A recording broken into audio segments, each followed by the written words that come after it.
Olá, estamos aqui mais uma vez no canal Meditando e Aprendendo. Quero falar aqui com vocês sobre uma palavra muito conhecida. Vamos ler somente 3 versículos.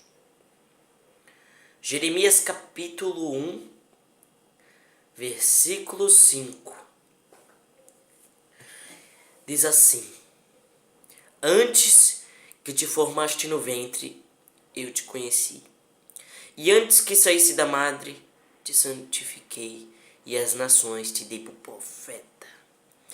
Então disse eu: Ah, Senhor Jeová, eis que não sei falar, porque sou uma criança.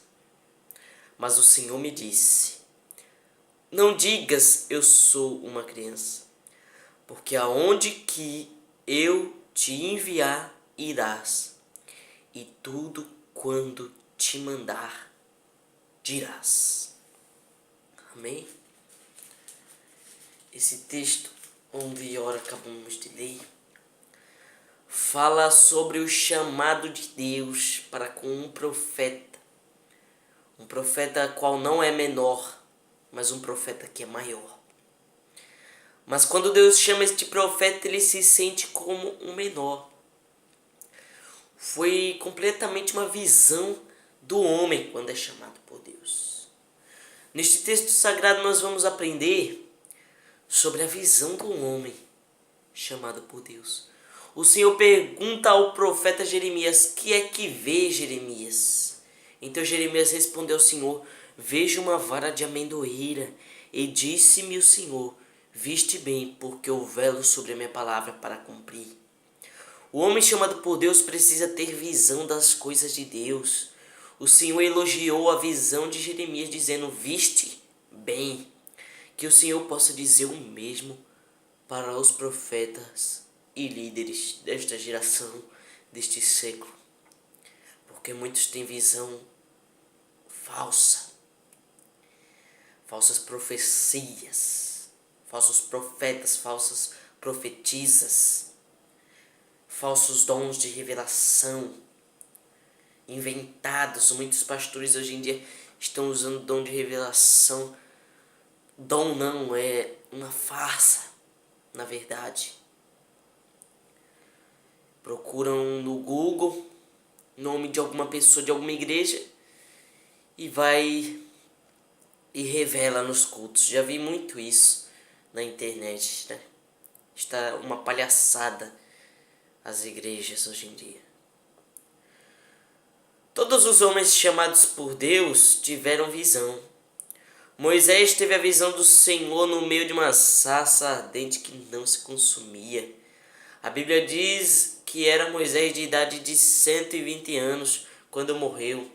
Os seus olhos nunca se escureceram, nem perdeu ele o seu vigor. Moisés nunca perdeu a visão e nem a disposição e o vigor para fazer a obra de Deus. Ele sempre teve fervor, sede de praticar, sede de ter uma visão de Deus, pois ele era um homem chamado de Deus.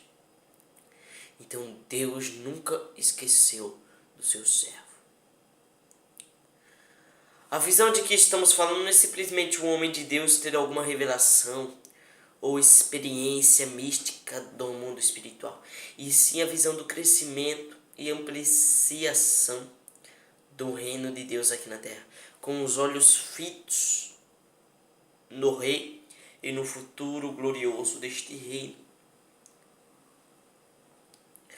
Em Apocalipse capítulo 3, versículo 18, o Senhor Jesus Cristo aconselhou o pastor e os crentes de Laodiceia a ungirem os olhos com colírio espiritual, a fim de ampliarem a visão.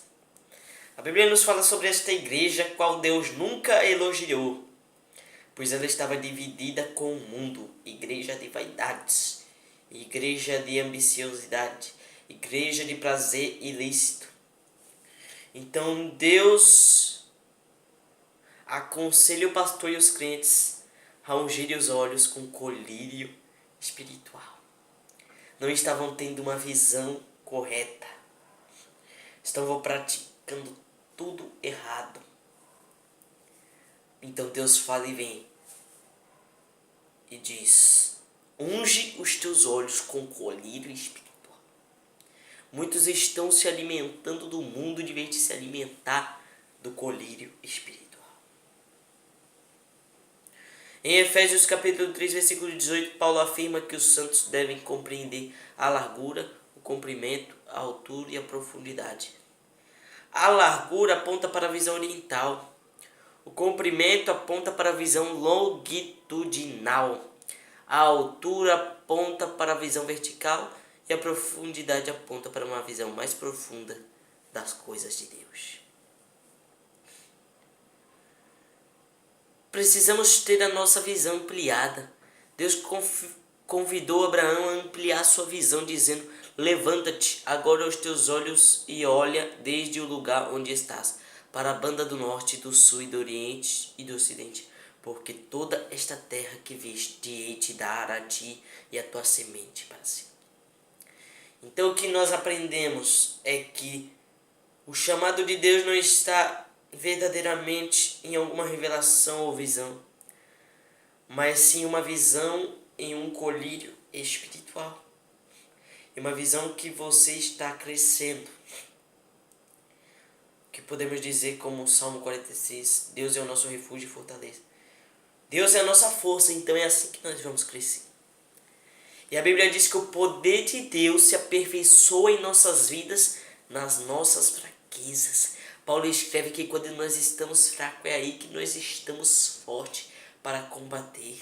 Pois a fraqueza somente é um decorrer de um tempo para ver como é ruim ter a fraqueza espiritual na sua vida. O pecado que nos faz ter uma vida de fraqueza. Mas Deus que nos torna forte. Deus que apaga os nossos pecados.